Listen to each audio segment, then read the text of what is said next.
So most of you will have now had a message on your screen to tell you that we are recording this GeogLive session. You probably know, those of you who've been before, that we record all the sessions and they are available on YouTube afterwards for people to watch again or to share with colleagues. And of course, we know many people who aren't able to join us for the live session like to look at them on YouTube. I haven't got the first slide on my screen, Anthony. Should I have? You should have, yeah, you should have the welcome screen. Can you not see that? No. Okay, forgive me. I'll just reshare that. I've still got everybody's, everybody's names. Right, let's just share that again.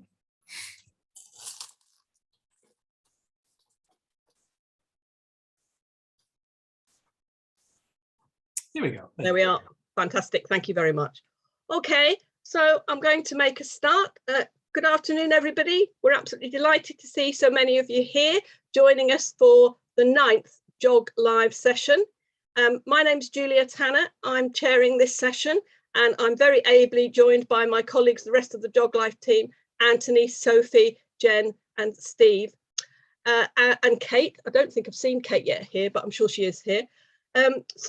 Just to do a few housekeeping matters, we are recording this seminar, as we always do record them, and we will put it up on YouTube later. We'd ask you please to keep your cameras off and to stay mute until we get to the question and answer session at the end. This is just to ensure we don't get any feedback or interference while we're actually doing the session. And as we've already said, those of you who were here early will know we love you to join in the chat. So please do introduce yourself in the chat. Tell us where you are, tell us who you teach, which year group, and do use it for questions as the session unfolds. If you'd like to tweet, you can see there our Twitter handle. And today we are delighted to be sharing some examples of fieldwork from Key Stage 1 and Key Stage 2. So this is our agenda. I'm welcoming you now. It's lovely to have you all here. As usual, Steve's going to say a few words about primary geography, the GA's journal for primary schools and primary teachers. Steve is chair of the editorial board for primary geography. And then National Fieldwork Week took place last week. It was an initiative created by Paula Richardson and Alan, who is currently the president of the GA. I don't think he's here yet, but I know Paula's here. She's going to tell us something about National Fieldwork Week, how it went last week. And then, as you can see, we've got 5 case studies of examples of fieldwork from across the primary years. Jen is going to be talking about fieldwork in her school grounds in year 1.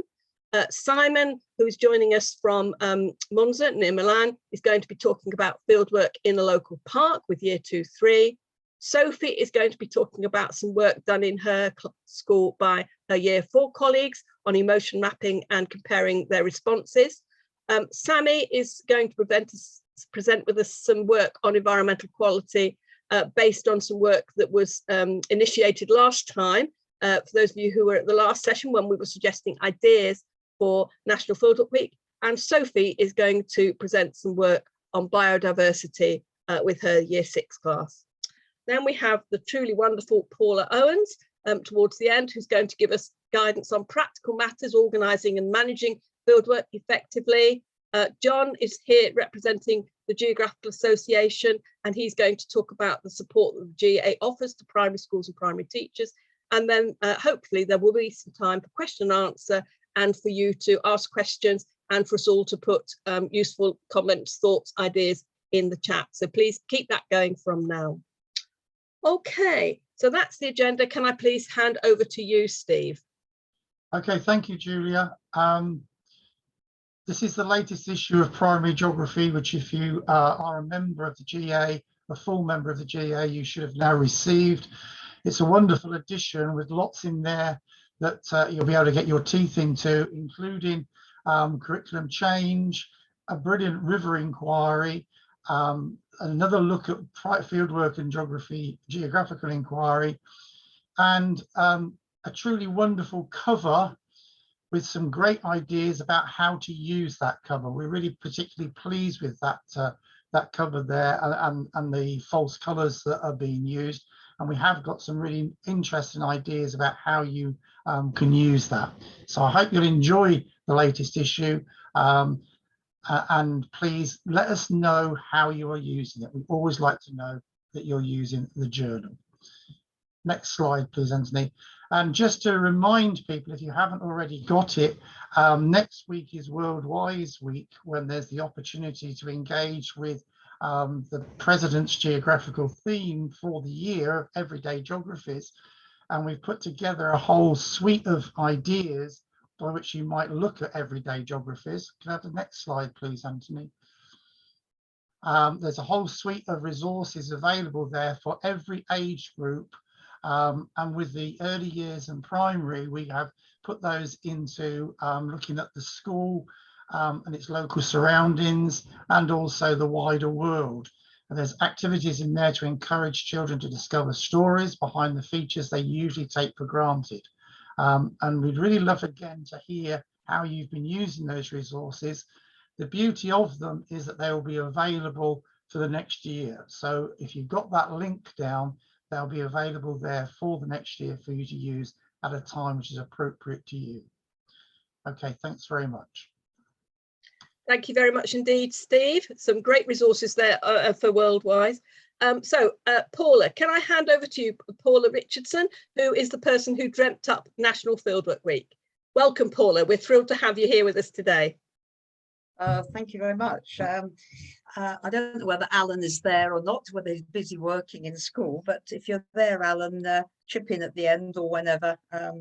As you know, the whole idea about National Fieldwork Week was really because we were very concerned that fieldwork had taken a real nosedive. I mean, people couldn't go out and they couldn't do anything. And it's one of these truisms, isn't it? If you don't do something, you don't do it, and you go on not doing it, and you lose it. And so when the GA published its research paper earlier this year, they talked about fieldwork being fragile. I then came up with fieldwork is the glue that keeps geography together. So I'm delighted that we've had so many participants, and it appears to have gone well in many areas. At the time we conceived the idea, we didn't actually know about the Platinum Jubilee. So we've had a little bit of, not opposition, a little bit of challenge from Her Majesty, who's obviously did some wonderful things and provided a lot of historical aspects for children to actually go and study.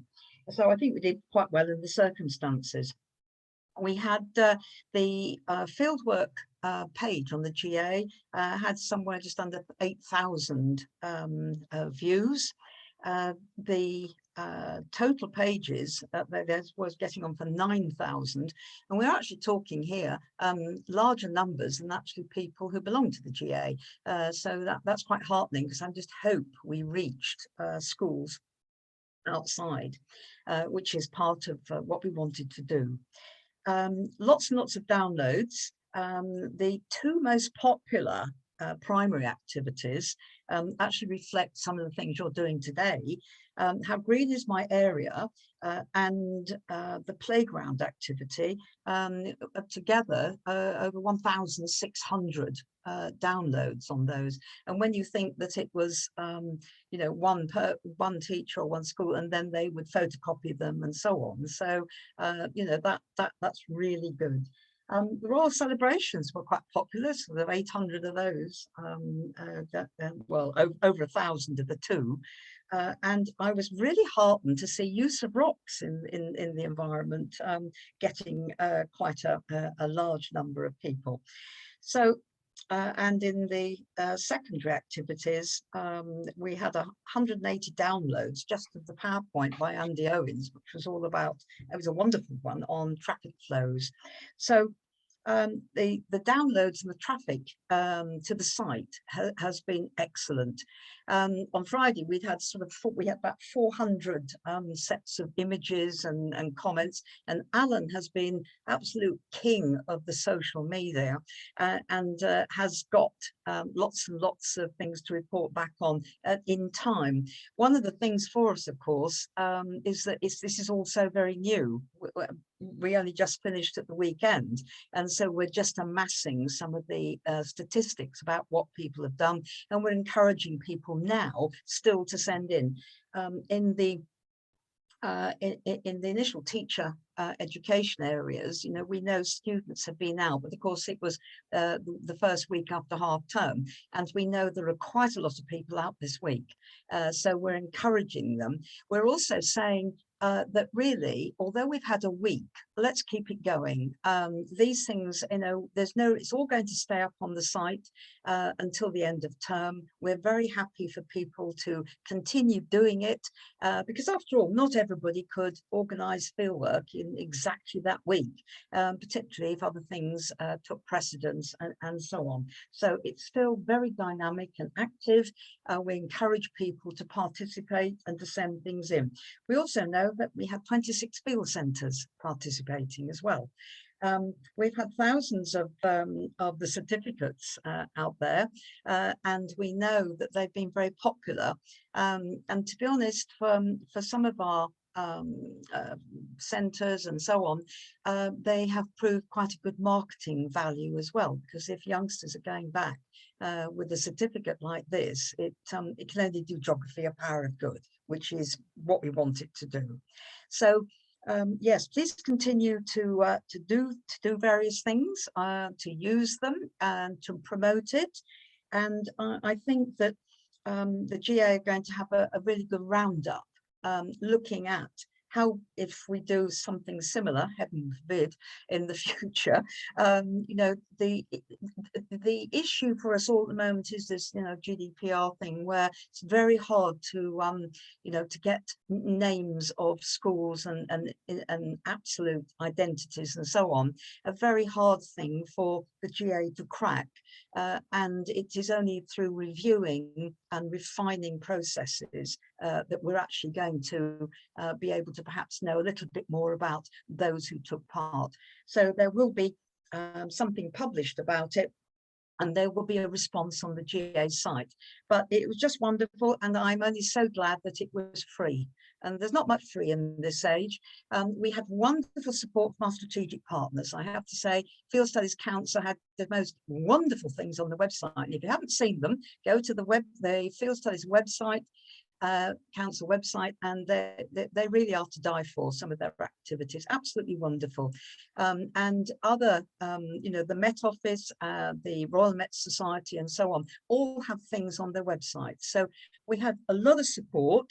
And thank you all, you people that have participated. I hope you found it helpful. Just nice to know that we're all involved in doing something at a time, which was, if you like, the bread and butter for us, and it was free, and it gave us a little bit of togetherness, the feeling that we're actually doing something which other people are doing, even if it was raining. We do have also not only schools in England, Wales, Scotland and so on. We had them in Bangkok, we had them in Europe, and we had them in Shanghai. And in Shanghai, we had a particularly difficult situation because many of them teachers are still online and confined to barracks. And so we organised them doing the good old faithful, the view from my window. So we look forward to receiving some of those. So well done to everyone who participated. Thank you very much for your support. And you will find something written about it, probably by Alan and myself, a bit later on, once we've digested, you know, the happenings and the things that people are sending in. Thank you, Paula, so much. It sounds like it's been a tremendous success, which is fantastic. I know I've seen lots and lots of wonderful examples of work being tweeted over the week, and it sounds like there were many, many downloads of the really great materials that are available on the GA website, as well as the Field Studies Council and the other partners. If anybody who's joined us today has not had a look at the National Fieldwork Week website, which is on the GA website, freely accessible to everybody. Please do look at it. There is some absolutely fantastic materials there. And then from there, you can find the links to the strategic partners Paula was talking about. So thank you very much indeed, Paula. I'm not sure whether Alan is here. Can anybody tell me, is Alan here? And if so, Alan, do you want to say anything? Sounds like he's not been able to make it. Oh, hello, Alan. We are thrilled to see you. Hello. This everybody, is Alan Parkinson, who is GA president this year and was co-conspirator with Paula in creating National Fieldwork Week. Paula's just, I don't know how long you've been with us, Alan, but Paula's just filled us in on some of the detail. Did you want to say a few words? Thank you. Yes, I literally have 2 minutes and then I've got to let some people go from a duty that I'm supposedly in charge of right now. Yes, I know you're busy. Thank you very much for coming. Thank you very much to anybody who took part this week and or is planning to take part in some field work in the remaining weeks of this term. I'm sure Paul has, and I've been here for the last sort of 5 minutes or so, so I've heard Paula give an update on, you know, what the GA is going to do next with the material that we've collated. And also, obviously, we've got Worldwise Week next week, which sort of follows up through the theme of GA resources and ideas. The theme is everyday geographies, and of course we would hope that perhaps fieldwork is part of the everyday experience for a lot of young people. But the final thing I'd probably like to say is just thank you to Paula, because it was her sort of idea to make this part of my presidential year. Huge amount of effort gone in the background to liaise with the partners, and so thanks particularly to Paula, but also to everybody within the GA volunteer groups and beyond who's embraced the field work that we've done. And thank you also to the GeogLive team for putting on this session as well. So I hope that everyone here today finds it useful. Take this opportunity to thank everybody and also wish everybody a very happy summer. Thank you very much, Julia. Thanks, Anthony. Thank you, Alan. I know you're incredibly busy today. Thank you for finding time to pop in. That's great. It's lovely to see you. Thank you. And Paula, I need to tell you that several people have already asked me, is it going to be an annual event? And I've seen there's some questions in the chat about that as well. So I think there is a lot of support to make this an annual event. And I can also tell you that I know other people who are promoting it not as National Fieldwork Week, but as National Fieldwork Month to encourage people to carry on getting out, which I knew would please you. Okay, that's just great. Thank you for that update. I think, Alan, you are still there. Thank you. Thank you, Paula. I'm now going to move on to show you some of the fabulous work that has been done as part of National Fieldwork Week. So, Jen, can I hand over to you, please? Thank you. So I sent out the school-wide kind of, it's National Fieldwork, guys, who needs some help with it, because I'm the geography lead, and my year one team jumped at the chance for me to help them plan some activities, because it's also been phonics screening, which we all know is a nightmare in logistical stuff. So I gave them a few ideas from actually the last GeogLive session, and they kind of ran away with them. So what we can see here is one of the ideas from the last GeogLive session was using a picture tube to kind of look through, and it's like your little mini telescope, and then draw the view of what you can see.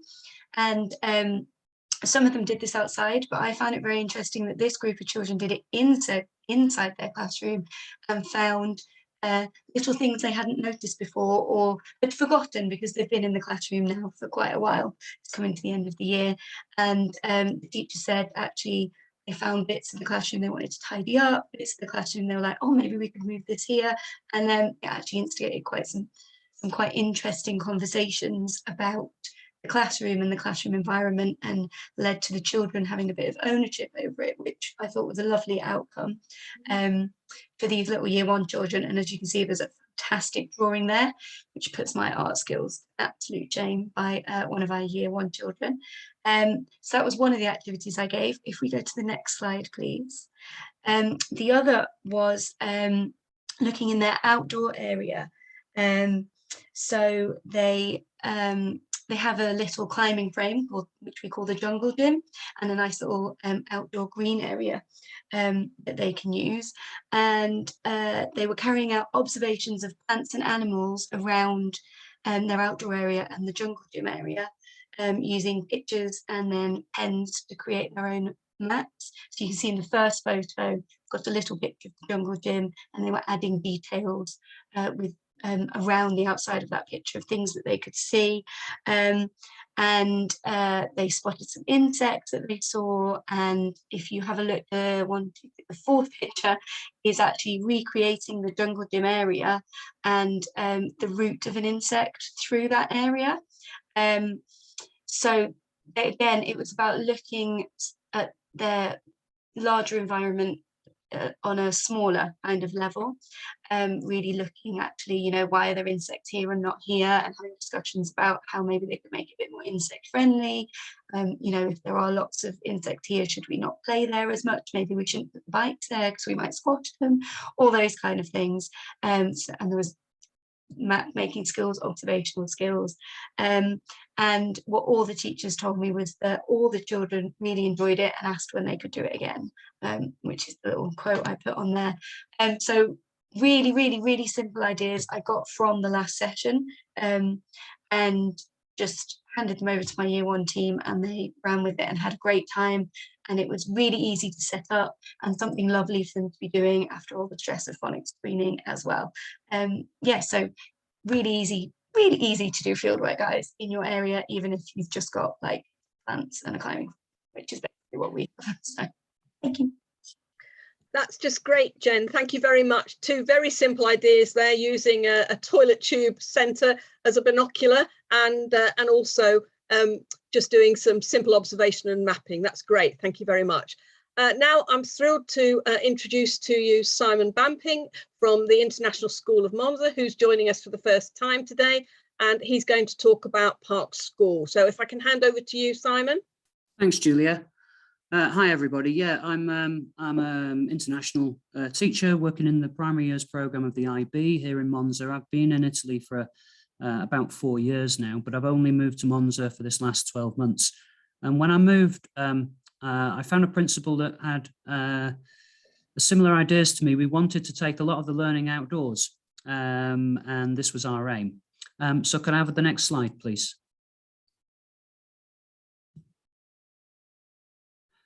So why take it outdoors? My background was as an outdoor instructor and a forest school practitioner. I've trained as a primary school teacher in England, worked 12 years there. But for me, and growing up as a child, we grew up in Manchester, and my childhood holidays were always taken in Cumbria. We would travel up to the Lake District with my parents and stay in a caravan, sometimes just for the weekend and sometimes for weeks on end. And I would be in the woods every day, or on the limestone cliffs of the Holker Hall estate, digging out fossils. And both myself and my principal wanted to try and enthuse our students with this love of the outdoors. If we're going to encourage our students to work towards a sustainable future, then we really want them to love the outdoors. So really that's why we're doing this, I think. So next slide, please, Anthony. So we've used quite a lot of geographical skills, I think, this year without ever thinking of it as geography as such, because we take a transdisciplinary approach to learning. We take an inquiry-based and concept-based approach. What that means is that we have 6 units of inquiry each year, and we now have one of our units of inquiry, which we're running primarily, almost entirely, by going to the park. The unit of inquiry that we did this year was entitled "A Relationship with the Natural World Inspires Human Culture and Creativity." So we wanted to investigate how the park is used by the citizens of Monza, both culturally, and how we can use the natural world ourselves for our own creativity. So we started off by conducting our own research. At times we were interviewing people who were in the park, asking them why they were there, what they tended to use the park for, when they tended to use the park. We also noticed quite a lot of plastic and other waste pollution in the park itself, and the students were very taken by this, and it irritated them. They actually wanted to clean up the park themselves. So we surveyed the waste in the park, collected some data from that, And then we decided to, and I'll tell you later on, we decided to take a little bit of action. I'll save that one for later. So one of our first steps in our inquiry is to research. Next slide, please, Anthony.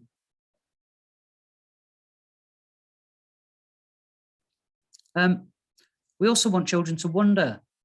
At the heart of the primary years programme really is to create this sense of awe for the children, and get them to try and identify what is going on and to start asking questions.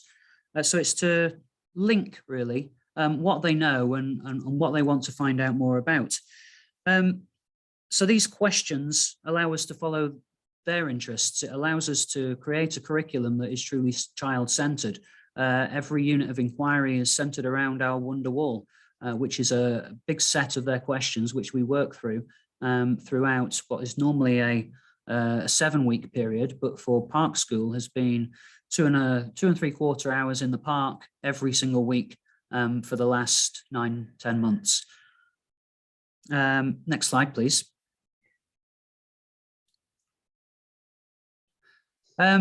So as part of this unit of inquiry, we were exploring creativity. So we've done quite a lot of artwork in the park. The park itself is a former royal palace for the House of Savoy, built by Napoleon's son, I think. And it was the gardens themselves, they're about 700 hectares of land. 2/3 of it is grassland, a meadow, and about 1/3 of it is woodland. There's a river running through the centre of the park. There are royal gardens and the palace itself. So there was plenty really to inspire and a creative approach to our studies. There are several artistic sculptures and other items that you can see there as well. So we drew on a lot of this in the work that we did. Okay, next slide, please, Anthony. So the other aspect or concept for our unit of inquiry was culture and how the park is used by the citizens of Monza. It's used for all sorts of things. So on the left-hand side here, there's a house, stately house, or a hunting lodge in the centre of the park that's actually one of my students' parents got married in. So straight away we could connect with celebrations. A lot of the students go there for a picnic, so we can connect with food. Musical events are held there, so another connection to the cultural life. One of the most famous Grand Prix in the world is held every year in September. So yeah, we wanted to explore the Italian culture and explore the park and see how we could use it ourselves. Next slide, please, Anthony.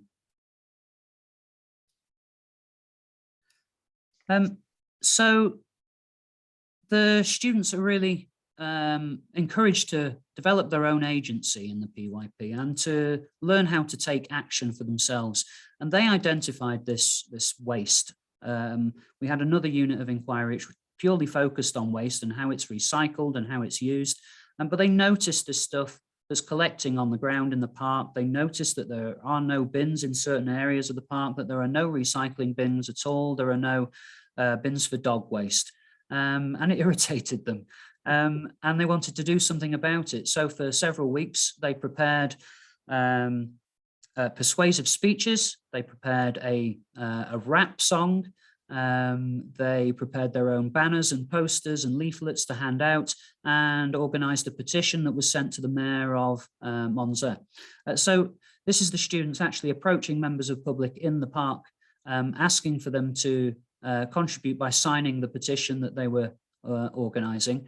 And the growth in their confidence during this activity was tremendous, really. We try to find other opportunities throughout the year to do this. And it really helps us develop the social skills, the self-management skills, the communication skills of the students as well. Okay, next slide, please. So what will happen in the future? Well, we're a growing school. We started the year with actually just 4 students in our elementary in my class. Next year we'll have hopefully getting towards 30 in elementary. So a good growth, 2 classes, Each class will be going for the whole afternoon, once a week, to the park for the whole year, again running a whole unit of inquiry, and we hope to further extend this into the early years programme as well. Okay, thank you. Thank you very much, Simon. It's absolutely lovely to see an international example and to see how much the same principles that we would work on in England are being applied out there in Monza. So thank you very much indeed for bringing that to us today. We really appreciate it. Thanks, Julia. Yeah, no, thank you. And I'd like now to pass on to Sophie. Sophie is a member of the GeogLive team, and she's going to talk about some work undertaken by her Year 4 colleagues in school. Hi, so this field work was planned with me and one of our ECTs in school, and we spoke together how to plan some field work at the end of the unit. So the context of this field work, it was done at the end of the unit after the children had been developing their understanding of the local area and their mapping skills. If anyone wants more context on how we built up to this field work, I'm happy for anyone to contact me after the session. So the Year 4 pupils went out. They went. We're 90, so we have 90 Year 4 children. So they went out in staggered groups of 30. So we didn't all descend on these public places at the same time. And we use parent volunteers to help enable our trips. So we have at least 2 school adults go, and then we make it up with parent volunteers. The teachers decided this time that they were going to select the locations. I did say, maybe the children could select them, which I think would be a really nice variation on this. But they wanted to know where they were going so they could walk it before, make sure they understood the area, which and they could plan it in advance, which was fair enough. They picked 2 contrasting locations. So the quadrant, which is our local shopping area you can see in the photograph, and a local green space called the Wick. The children were working in pairs, and they all had their own clipboard, and we used whiteboards with clips on them, which was a really good idea because we didn't quite have enough clipboards. So if you have whiteboards, you can put paper on them and clips on, so you can get extra whiteboards. They all had pencils. They had maps of the 2 locations, which we printed from Digimaps. Next slide, please, Anthony. Because we had parent volunteers, we needed to give our parent volunteers a bit of context of the geography very quickly. So I spoke to the ECT about developing a parent volunteer support sheet to help the parent volunteers know how to support the children. And this is what she came up with. So she put the key vocabulary we taught the children that we would be expecting them to use. I know the writing's really small, so again, if anyone wants a copy of this, I'm more than happy for you to contact me afterwards and I can send it out.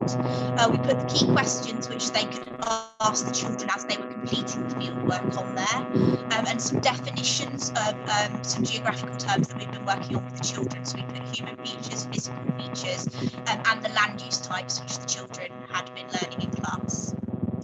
Next slide, please, Anthony. Sophie, I'm just going to stop you for a moment. There is some interference. I'm not sure if it's from you or from somebody else. Sophie, I'm just going to mute you for a moment, just to see if it's you. Might actually be Sophie by the looks of it. So just unmute again, Sophie, do you mind? Hello? Seems to be a bit of interference on your line. Let me try turning my volume down because I'm coming through my board, and I think sometimes that can cause interference. Is that better? No, I just can't hear you now. It's because I'm in school. I can't change it. It's happened when we were doing live lessons as well, unfortunately. It's gone better, it's fine.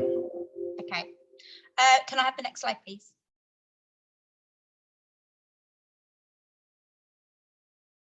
So this is some of the work that the children produced, because I've had to photograph it. It's come out really, really small. They had the same set of questions for both of the locations.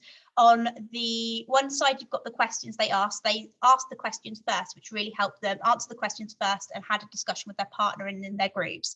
And the purpose of those questions was help them to help them look closer in the space they were in, because we know children can go into spaces and they can bundle their way through them and not really pay close attention to what's going on in those spaces.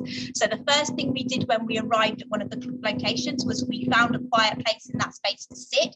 We looked around us. We thought, what can we see? what kind of people might go to that location, what human features we could see, what physical features we could see. We began to then think about our personal responses to the place. So we looked around the spaces a little bit.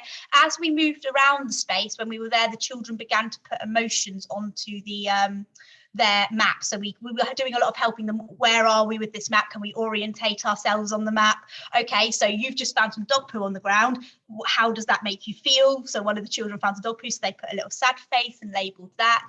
They just began to think about how they felt in the space. Some of them brought in their personal experiences. Oh, this is the park I go with my, I bring my dog and walk with my dog. I like coming here. So they began to bring in some other times they'd experienced the space as well. Then you can just see in the side, there is a little diagram that has some smiley faces in it. There's a smiley face, a medium face and a sad face. And down the side, we have some words. It's open space, greenery, litter. I'm trying to remember, colourful. I can't remember what the other two are, and they're too small for me to see on the little screen at the moment. If anyone wants to know, I can let you know what they were. And the children gave a response to each of those things, and it was very personal. We did to the children, just because it's open space doesn't mean you have to like it. So they gave their own personal response to what they saw, which later they could then compare with their peers when they got home. Quiet and noisy. Yes, that was one of them. I think the other one might have been litter. I don't think I mentioned litter. So they did that in each location, the two contrasting locations. When they got back to class, they then had a discussion about it. How did they feel in both locations? What did they like? What didn't they like? And I just put some quotes from what the children wrote in their book. So I like the Wick the most because it had the most greenery and the least cars.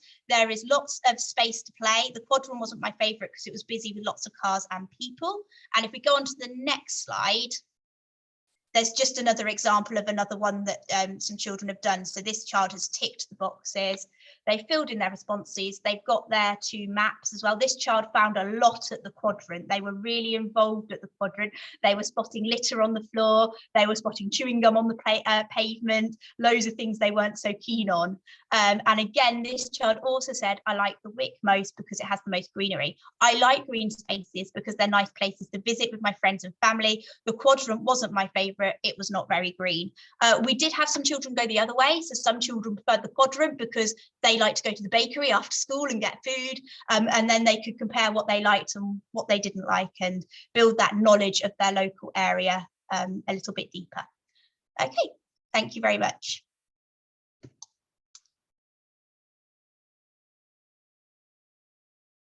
Sorry, I need to unmute. Thank you very much indeed, Sophie. Great to see such good work in your local area.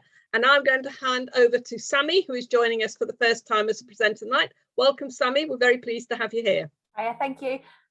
Yeah, so as it says on the screen, I'm a Year 5 teacher and I'm rugby, St Matthew's Bloxham rugby, and I'm geography and history lead, and I teach in Year 5 at the minute.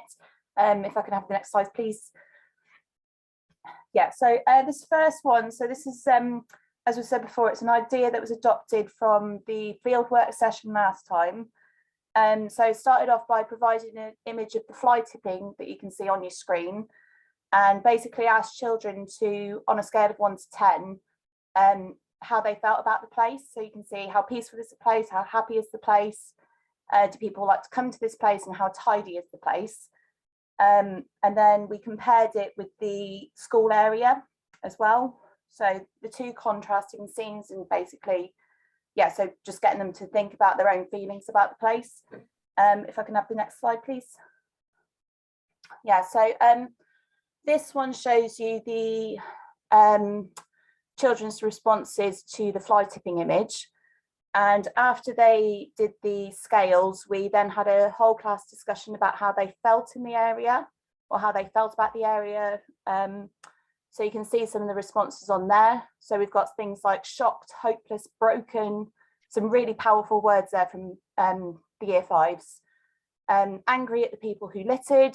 So obviously the environmental factors coming in there, they weren't happy that people were doing this. And what really interested me was they said about the emergency services not being able to get through. So it's that kind of that impact not only on the environment, but on people around them as well. Yeah, so next slide, please. Yeah, so in the next couple of slides, there's the pictures of the gods and goddesses that they created to go into these areas. So these ones on this slide were when they were outside on the field. And you can see that some of them even got some materials that they found on the playground. So you can see on the image there, they've got daisies, they've got grass. Some people were using sticks, leaves, all sorts to kind of make this image up. Next slide, please. And again, some more images here. It's really interesting, the image that you can see on the right of your screen. They've actually labelled on the different areas around the school grounds. And we are so lucky with our school, even though we're in a town setting. We've got 2 forest school areas, a pond area and an allotment. So even though they couldn't see it from where they were sat, they really got on board with those ideas and brought them into their images on that one. Next slide, please. And again, this one I found really interesting. They used the same image for both of the goddesses that they created, but you can see the vast differences between the two. So the one on the left is for the school area. And again, you can see they've kind of used the grass, the trees, the flowers, all sorts in that image there too. And it's a happier image that you can see on the face as well, in contrast to the picture on the right, where the goddess doesn't look that happy about being around the fly tipping. And we had words, as you saw on the previous screen, like not very proud to be in the area, doesn't like what's being happened to the environment around. And you can see the clothes are quite shabby on that picture as well. So they really picked up on that idea of it's not good for the environment, it's not good for people, that fly tipping, whereas it was a nice area to be in the school grounds. Next slide, please, Anthony.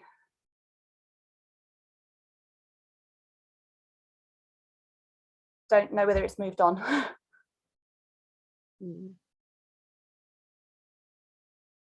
Yeah, I don't think it's moved on yet.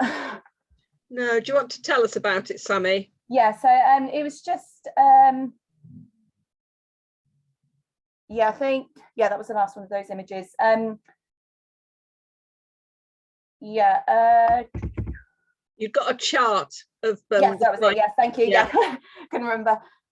Yeah, so the chart at the end basically shows the scales on going back to that first slide about how they felt being in the areas. So, and you could quite clearly see on the PowerPoint the fly tipping area, they really weren't happy about it. And I did actually forget to mention, we did have a whole conversation about fly tipping and that new knowledge for them. And it was really interesting because my class and the whole school, in fact, is really keen on climate change. So it was really interesting to hear all their comments about the fact that there were no bins around to put the rubbish into with the fly tipping and why people were resorting to fly tipping in those areas. And then comparing it with the school area where we had lots of bins dotted around. And even though we went out in a time when it wasn't break time or lunchtime, they still said how happy they felt in the area. Even when it was noisy, they still felt really happy in the area. And it was kind of like their little safe place within their local area. And they had lots of good ideas about cross-curricular links. So they linked it into maths with the statistics, with the scales, English, writing about their thoughts and feelings, and art, obviously creating the gods and goddesses. And yeah, just lots of really good information coming out of them for that one. So. Yeah, it was great. I'm sorry we haven't seen your last 2 slides, Sammy, and I'm hoping Anthony's going to be able to get the next set up for Sophie's Biodiversity. But I can tell everybody that the images that were on those slides are absolutely lovely. It was lovely to see the children's creative response to the idea of creating a god or a goddess to look after those places. And so it was such a fantastic idea when we saw it. I just wanted to go with it and run with it. So. And to see that paired with the quantitative data as well, where they were using your 10-point scale, it was just brilliant to have those 2 things together. Anthony, are you able to get screen share again? I am back. Great apologies about that. I just Did crashed. you lose your link? Yeah, we thought you must have done. That's really helpful. Yeah. Could we just go on to Sophie's biodiversity example now? We'll hope, Sophie, that your sound is okay this time. Fingers crossed. Oh, those are the last images from Sammy. Thank you, Anthony. And that's the chart I was referring to. Right, Sophie, year 6 biodiversity. Okay, so once again, we try and bring our fieldwork and make it relevant to the units we're teaching. So a little bit of context about this unit. It's a unit on climate change and sustainability. And we bring together all the sustainability learning we do across school from year 3 to year 6, and we summarize it in one unit at the end of geography. We try and bring sustainability learning in across our entire curriculum. So we have links in this topic, we have links across from year 3 to year 6. And across the curriculum as well, not just in geography. This year we finished, and we also vary the fieldwork we have at the end of this unit every year. This year we decided to focus on biodiversity and pollinators. And we looked at plant biodiversity in the school grounds. So it was a school grounds based fieldwork, which was led by the teacher and supported by the teaching assistant, although you could do it with just the teacher. The equipment that the children needed was quad racks, which I borrowed from our secondary school. So I know lots of primary schools won't have quad racks. We didn't. I sent a message to the biology department at our main feeder school and they lent us 10 quad racks. If you don't have a quad rack, you can make quad racks as well. It is just a metre square. So I've seen people making them out of old wire coat hangers. You can make them out of anything you can make a metre square out of. It's just to kind of focus the children's space. We had plant identification guides that we got from, I think it was the Fieldwork Study Council, but I'm not 100% sure. They were ones which are actually used for Key Stage 3 fieldwork. So there's a lot of, and Key Stage 4 fieldwork. So there's a lot of detail on the back that we completely ignore. We just use the identification guide at the front. I gave the children iPads so they could incorporate digital mapping into the fieldwork as well. We use Digimaps for schools. We use printed maps from Digimaps, and we use digital mapping. So they had a printed map of the school grounds and online Digimaps, a clipboard and a pencil. So we decided, at the start, we introduced what biodiversity was. We looked at the very start of the setting up the field workers why pollinators are important. To do that, I got them to write down 10 things they ate yesterday or within living memory, and then showed them some images of what food would look like if we didn't have pollinators, and they could see what kind of things would be missing from their diet, which they were quite surprised by. We then looked at why bees and other insects are essential for our food production, which actually links back to our previous learning we do on global trade and the supply chain. So they came to that with some prior knowledge. And then we found out some interesting facts about bees before we moved on to the fieldwork question, which was, does the plant biodiversity on our school ground support pollinators? We then looked with the children at how we were going to collect our data. So I introduced them to what a quadrat was. I explained to them that quadrats are used predominantly in Key Stage 3 and Key Stage 4 fieldwork. And we spoke about the different things you could look at with quadrats. Can I have the next slide, please? I think I put this on the next slide. No, this is their work. So I'll continue explaining this, then I'll explain what they've got on the screen. So with a quadrat, you can look at the number of an individual species, which would mean if you saw grass, you'll need to count all the individual grass plants, which we decided was way too complicated for year 6. You could look at percentage cover that some of our greater depth children could have managed, but I felt like wouldn't be quite accessible for some of our children who are working towards the expected standard in maths. So we looked at species richness, which meant they identified the number of different plants recorded, but not the number of individual species. So we told them that we were going to look at species richness. We then explained to them that using quadrats is really, really, really tricky because you can be very biased, and my class do know the meaning of the word bias with where you place the quadrat. So I told them when they're in Key Stage 3 or 4, they will learn about different ways to take the bias away. And I told them that there was something called random sampling and systematic sampling. But I told them we weren't going to do that in year 6 because they'll learn about that in Key Stage 3 or 4. It was their progression on with their field work. The way we got around that, and you can see the digital map, which has been printed from Digital Maps, is we pre-selected locations before we went outside.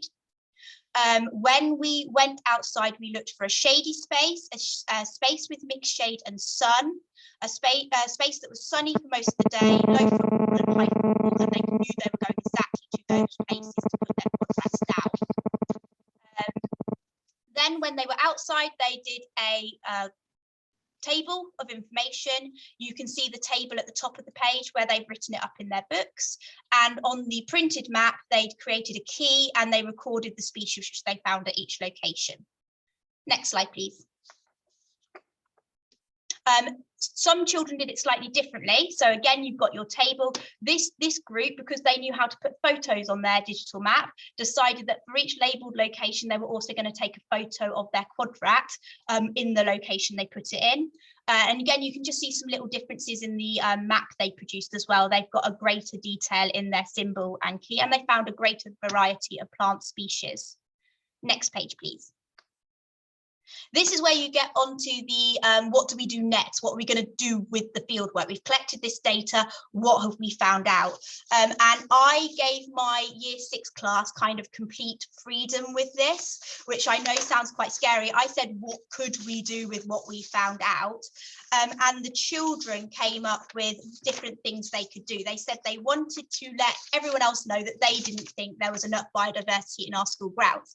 So they came up with some ideas of what they could do in their groups of 3. So they said a letter to our head teacher or the governors suggesting some changes and why these changes should happen, and that should be persuasive, and it might include a map showing where they want changes to happen. They said the map could be a paper map that they draw on, and you've got an example of one of these here. Some did a digital map on Digimaps. They said that they might include some ideas for increasing plant biodiversity that could go in the persuasive letter, but some decided they actually wanted to do a non-chronological report to make sure the person they were going to go and ask to do this knew all the information they knew. Some children wanted to do a poster campaign, so other children in school knew about the importance of plant biodiversity. And some children said they wanted to include a short story written from the perspective of a pollinator entering our school grounds, and the pollinator wasn't able to find plants. And one group wrote a short story about children who had to go and pollinate plants inspired by a book that they had read as well. And they were just some of the ways they took that. We're still in the process of doing this. That's what they've done so far. We're not quite finished. But yeah, thank you very much for letting me share. And again, any questions, please send them through. And I'm sorry that lots of you have been creating my phone is not near the computer, so it's not my phone. I've already moved that away, but unfortunately it happens on this computer and I forgot about it. It happened a lot over lockdown learning. So if any of you didn't hear anything, please get in contact with me. I'll put my Twitter handle into the chat so you can get in contact with me if you want me to go over anything. Thank you, Sophie. Even with the noise interference, that was extremely interesting and a great example of if you give year 6 a bit of freedom, that they will take it in a way that suits them, and how empowering that is. That's great. Thank you very much. Okay, I'm going to hand over now to Paula, who is going to give us her top tips on making fieldwork manageable. Thanks, Julia. First of all, wow, that was just absolutely amazing. Thank you so much, Jen, Simon, Sophie and Sammy, and Sophie twice. Really, really enjoyed all of those different presentations and just amazing to hear. So thank you very much. It's absolutely brilliant. Well, I'm not sure I can add very much to all of that wonderful work, but these are just 5 quick thoughts when Julia asked me to think about some things I might pass on from times in school as a subject leader, things I found to make fieldwork a little bit more manageable whole school wise as a subject lead. So point number 1, are we on the same page? I think it's really handy, and it was definitely useful for me to give all the staff, all the year groups, a kind of a grid that looked a bit like this, and just say to them, can you just fill this in and tell me what you do, where you do it and when you do it, just so you've got that 1-page overview. And this is probably something you do already, but if you don't, it's just really handy to have everything on 1 page. And you can perhaps then think about progression, how you use the local area. Do you go to wider and more adventurous areas as you go up year 6? And do you, like Sophie does, oh sorry, I'm being attacked by a dog. Do you, like Sophie does, still use the school grounds, for example, in year 6, but in more complex context, which is absolutely brilliant, because something I was always saying to staff was, you don't have to not use the school grounds just because you're key stage 2. There's a fantastic geography to be done. And of course, thinking about progression, don't forget about Julia's absolutely brilliant progression document. So that can link in there. And just be thinking as well when you talk to staff about, you know, What kind of techniques do you think we might use? Looking at Julia's document, do we have an idea? You know, what kind of inquiry questions? All of these were inquiry-led, these examples. And what kind of purpose, you know, what's the point of it all? Is there a point to it? Can we make it mean something? So thank you, Anthony. That was, oh, can I just add local links? Sophie mentioned this about preparing parents and people in the locality. It's really useful to nurture not just parents, but local people you can go and visit, local businesses, local farmers or local gardeners or local shopkeepers, and just get really friendly and kind of get them on your list in your file so you can phone up next year and say, hi, are you still there? Can we come back again? Can you help us? Can our pupils come and visit you? Because you forge really strong relationships by doing that. Thank you, Anthony. Point number 2, and I already know this is something that Sophie's done because she's showed me some examples of her pupils' work. Involve your pupils in risk assessing. Risk assessment is a bit of a bind when you're a teacher. If you go places regularly, then have a laminated risk assessment by the front door of the school. So anybody can just pick it up and go out to the high street and they've got that risk assessment to hand. You haven't got to do a new one each time. And your own school will advise you with their policies and local authority advice about what you should do as a teacher. But ideally, new places, obviously you need to go and visit them. But you can bring the outside in and prepare pupils and rehearse dangerous situations that could get out of control if you're not going to talk about them. It's also a really good pre-field trip assessment activity to show photographs of a place you're going to visit and find out what pupils already know, what they can identify, what they think about it, and just be aware of some of those misconceptions. Tripgeo.com, my favorite site for doing this. In the old days, I would go out and take pictures and just come back and put those up on my screen. Now you can do it virtually using TripGeo. You can, you know, start and stop, do 360s and get people to give commentaries as well. So what's not to love about that? Thank you, Anthony. My point number 3, it's brilliant, absolutely brilliant that we've had this fieldwork week or month and that so many people have got involved in it. But fieldwork happens any time of the year and ideally throughout the year. So here we see some pupils dressed up, and I can assure you this was a very, very cold day and they were dressed up very warmly, and we'd arranged to go somewhere for a nice hot meal midday as well to warm them up. But you just get to so much more out of an environment when you visit it at different times of the day. If you're Key Stage 1, it helps with learning about seasons, for example, and helps at understanding of weather in particular. And in Key Stage 2, perhaps you're investigating land use, so you can see how perhaps farming areas are used at different times of year, how retail areas change in the summer months to opposed to the winter months. So lots of advantages to that. Thank you, Anthony. Number 4, don't diss your local street. So many times I've had teachers say to me, oh, but all we've got is like a local housing estate. There's nothing there. It's just a street with houses. And as you've seen, I mean, Jen told us what she could do just in her school grounds, using those tubes and looking for insects and the wonderful rich geography that can be found there. And Simon has got this wonderful park and he goes there all the time. So he's definitely using what's on his doorstep to his best advantage. Sophie was taking us to the local area and showing the contrast between seemingly just similar, you know, areas just on the doorstep, the park and the local shopping area, that you might just be so used to, you don't notice the extraordinary in the everyday. So wherever you are, just stop and look and zoom in and just find that extraordinary and get pupils to really start looking and noticing. I was really pleased too, Julia, that someone was looking at stones, because I remember having lots of fun with Nell Seal when we planned story stones activities, and pupils get a lot out of a story in a stone, and lots of storybooks that link to that as well. Thank you. Next slide, Anthony. My last point is value it, share it, and celebrate it. And all of the people who've spoken are obviously doing that, not least by sharing it with all of you people on here and talking about it. But make the pupils the experts, because they are the experts, and give them an audience, give them a real purpose. I love that Simon was involving them in doing their own research and then presenting their findings to local dignitaries and people about changing the environment, and that Sophie was talking about what they could do to improve diversity and and given them the choice in how they presented their findings. So pupils love being the experts. And here we see just some examples of some pupils here on a transition project that we were involved with. And they were so proud to present their findings first to their classmates within the school who came round a class at a time. That's doable, isn't it? But then they went a stage further. They got parents and invited a few locals in, and they talked to them. And they also invited a local secondary school.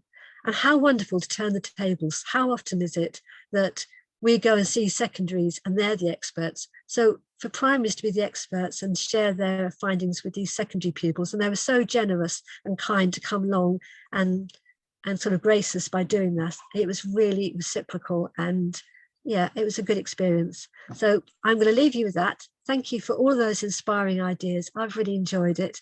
And if you haven't done your fieldwork yet, good luck. That's brilliant, Paula. Thank you very much indeed. Such useful advice for anybody contemplating fieldwork.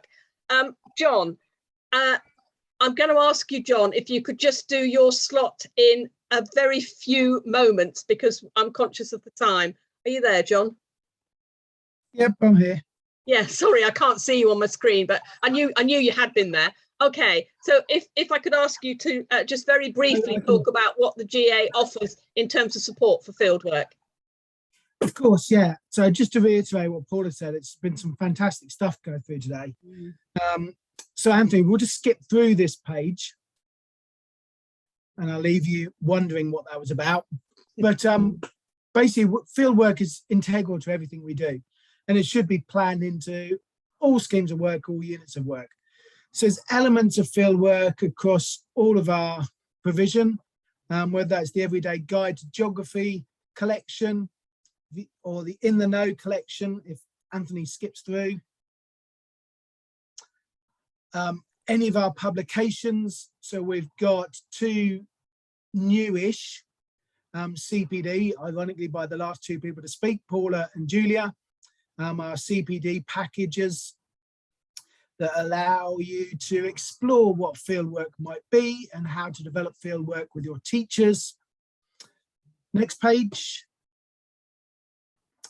Journal entries again, you know, so many of our journal entries will mention fieldwork, will mention the importance of fieldwork, and then there's case studies like the ones that are up on the screen here. Anthony again. We run CPD, so we've just had one of our embedding fieldwork in primary geography courses just this week or last week on the 9th.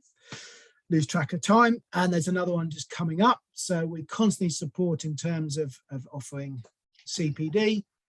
And of course there was, I don't know, 7 or 8 different fieldwork lectures and workshops within this year's conference, and many of those are now live up on the website. And final slide, I think, Anthony. And obviously the website itself is always going to be full of support of how you can develop fieldwork within your setting. There we go, that was quick. Thank you, John. John, I'm sorry to have to cut you short. I know you've spent time preparing that, but thank you very much indeed for outlining how the GA can support everybody out in schools. Okay, I'd like to thank all our presenters tonight, Paula Richardson, Alan, Simon, Sammy, Paula Owens, and the whole GL team, 2 members of whom contributed tonight. Thank you all very much indeed.